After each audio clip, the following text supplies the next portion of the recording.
This is my review of Assassination Classroom.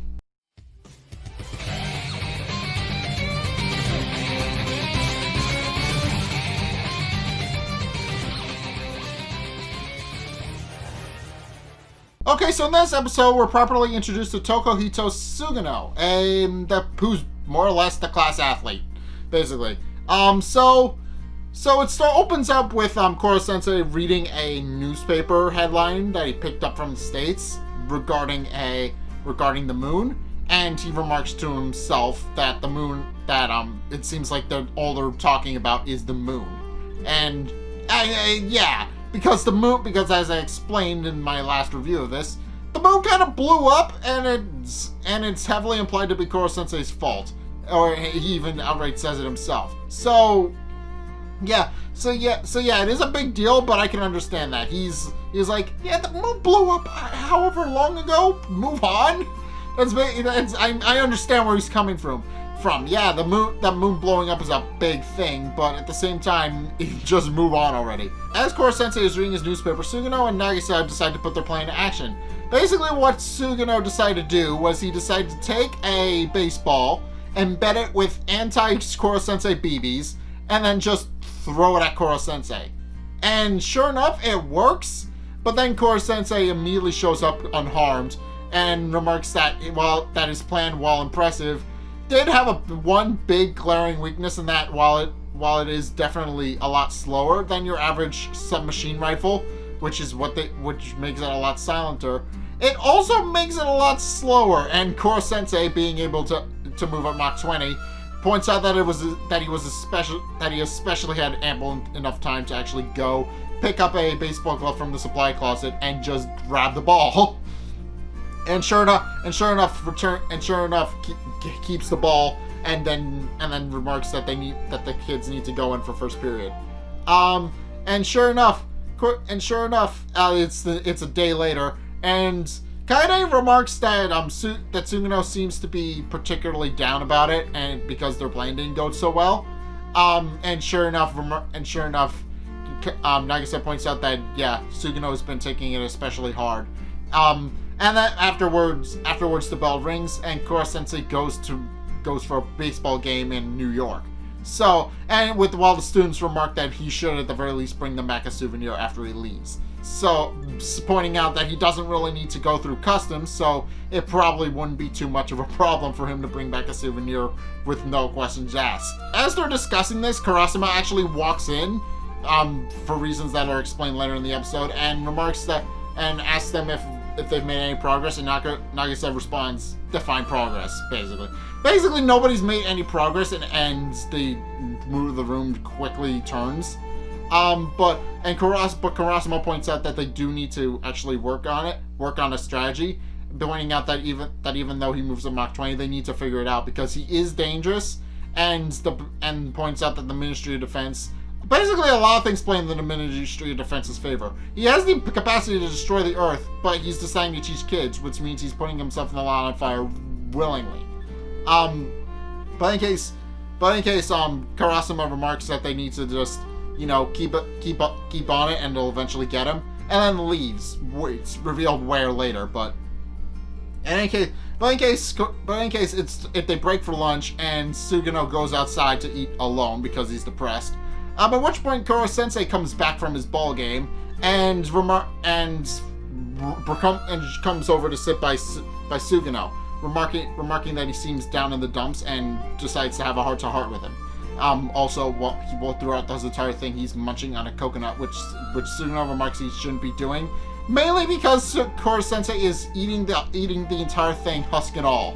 So, yeah, Korosensei has a interesting digestive system.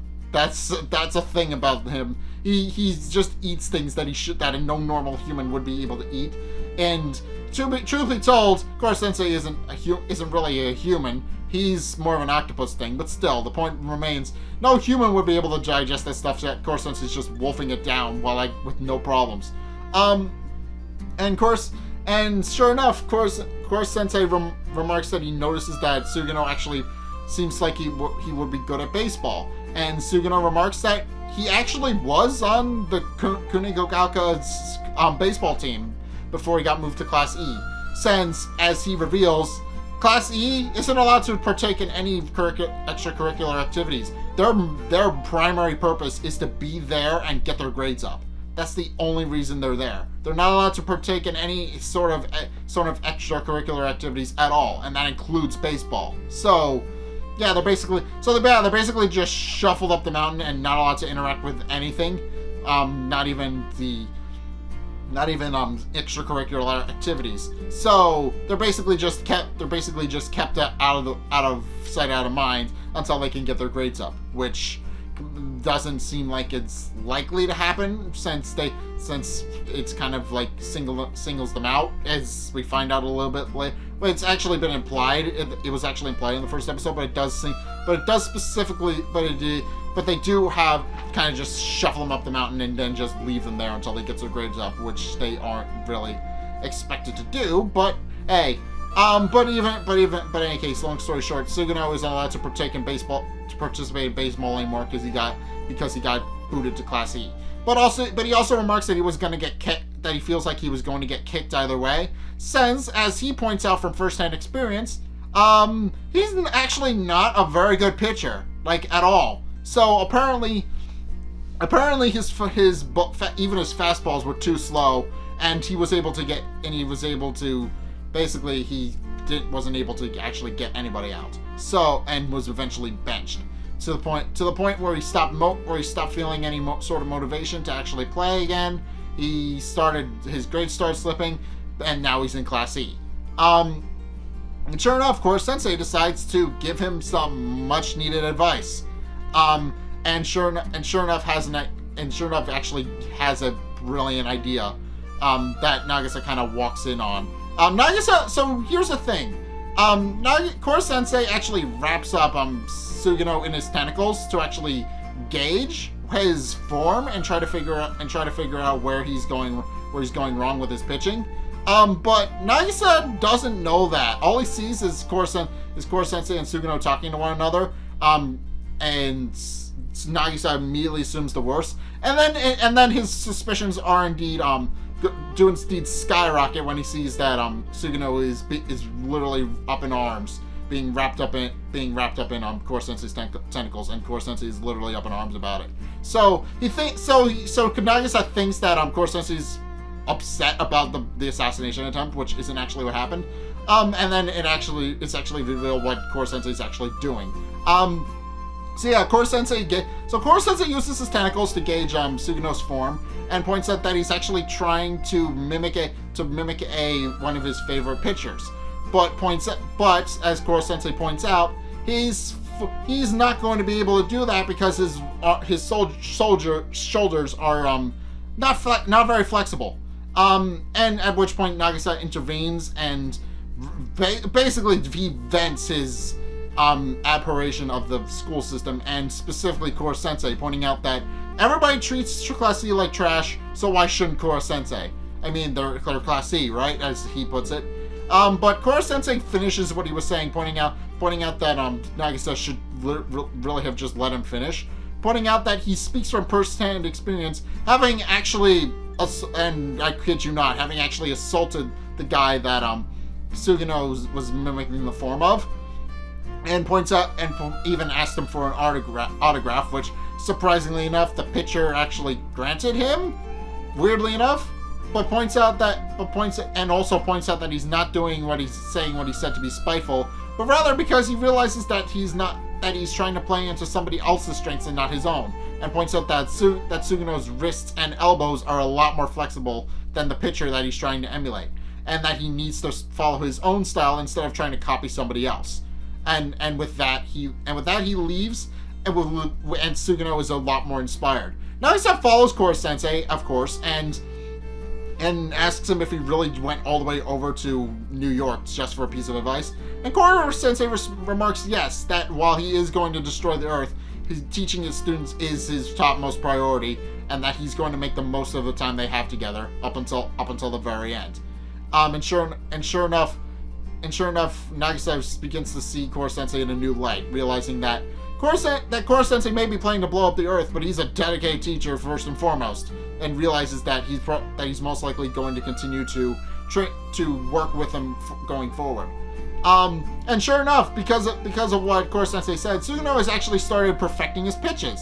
He started working on curveballs, fastballs, and all that stuff that played directly into his strengths. And even asked Korosensei if he can take some practice shots at him, at which Korosensei happily agrees, mainly because he knows that Sugino isn't going to actually be able to hit him. But in case, after that, Korosensei begins making some shaved ice, using ice that he got from the North Pole, because of course he can. He's Korosensei. He literally hits up every other planet on the globe. Why not? His other students also remark this, who are watching him from behind the trees, and pretend to take interest in his shaved ice and actually pretend to want some, although it's revealed to be a gang rush of a bunch of them trying to assassinate him, which Korosensei immediately picks up on and confiscates their knives. However, what he decides to replace the knives with happens to be their garden, which they spent a long time planting and waiting to grow, and notably a lot of the girls start to get upset. At which point Korosensei realizes he's screwed up, goes off at Mach 20 to buy new bulbs, and then just plants them all straight. And while the girls supervise him, and everybody's a little bit confused because he's gonna blow up the Earth. Why does he care about plants? Literally the whole point of that scene is that just show that it's a bit of a conflict of interest.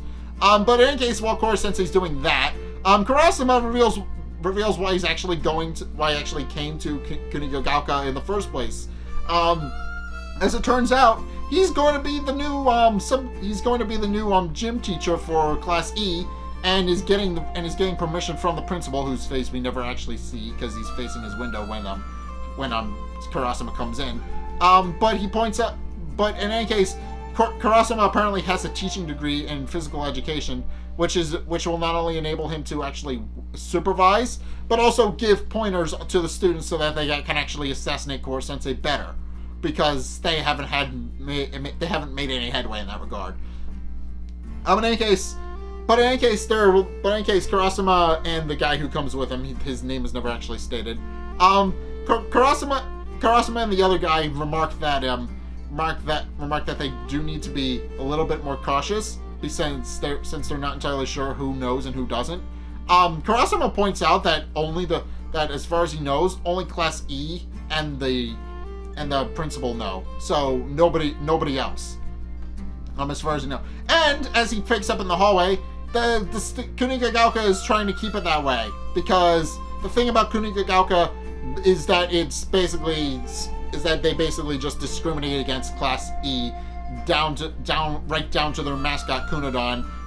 Basically there's a little cutaway of Kunadon who just knocks over a big building block that's supposed to represent Class E, while also pointing out that they don't discriminate. So basically Karasuma points out that it's a bit of a double-edged sword, because for better or for worse, Class E actually plays into their advantages, because no new students are ever going to come in, because they're completely motivated to just keep their heads down, study as hard as they can, and stay out of Class E as best as they can. So Karasuma points out that they most likely won't be picking up any new students anytime soon, which actually plays into their benefit. And sure enough, after that, Karasuma hikes his way up to the mountain to the satellite campus, where he runs into Kaede, who asks him what he's doing there, and he responds that he's going to be their new gym teacher. And sure enough, Kaede is excited, mainly because now she can call him Professor Karasuma. And sure enough, Karasuma remarks where Korosensei is, to which Kaede responds that he's making amends. Basically what he did was he tied himself to a branch, wrapped himself up in a rope, and is just swinging around from the rope, pretending to be a piñata as those students all take shots at him.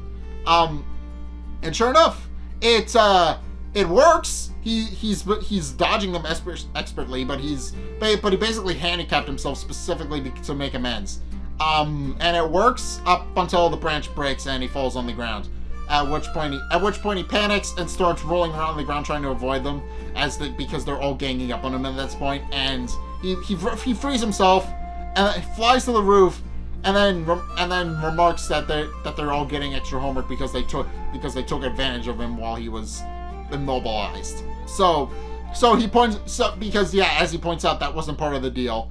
But he points out that the students point out that even though they're getting extra homework, they realize that they're getting close to actually defeating him, which isn't exactly true, but that's what they think at this point in the story. And Karasuma remarks to himself how excited the students seem to be, pointing out that it's a bit of a weird class, and that even though society has basically given them the boot, he points out that their camaraderie is actually pretty commendable. However, we get one last scene at the end, which is of a new student, Karma Akabane, who is going to be joining Class E for next episode. And basically, he's a little bit nuts. So he was suspended. It's not entirely stated what, but it's implied that he tried to kill his teacher, which might be why he was suspended. He's being recruited into Class E following his suspension, and he's been caught up to date. And he also knows that how the anti-sensei knives work. So he has a good idea of what he's going to be doing going into. And he points out that whether it's human or octopus, it doesn't really matter to him either way, because either way, as he puts it, he's always wanted to kill a teacher. So Karma is going to be joining Class E next episode. He's going to be a recurring member of the cast now. And he seems like he's definitely going to be a little interesting. He doesn't seem like he seems a little hostile, to put it lightly. He seems a little nuts. So yeah, I've seen this. I've seen what happens next, so I know. So I have an idea of what's going to go down. But basically, Karma is going to be an interesting character for Korosensei to bounce off of, because Korosensei is under the stipulation that he's not allowed to hurt the kids, but as Karma puts it, he's going to be pretty relentless in his attacks until he actually finishes off Korosensei. So we'll see how that plays out next time. But in any case, that's my review of Assassination Classroom. What did you guys think? Let's get a discussion going in the comment section down below, or over on my Discord server, link in the description. Anyway, thank you guys so much for watching. If you enjoyed, be sure to like, comment, and subscribe. Also, be sure to follow me on Facebook and on Twitter in the description below. And also, be sure to check out my Patreon in the description below as well. It's only a couple bucks a month. It really helps me out, and you guys get access to a bunch of cool perks that I'm always saying thanks. So be sure to check those out in the description below as well. But in any case, thank you guys so much for watching, and until next time, I will see you guys in the next video. Peace!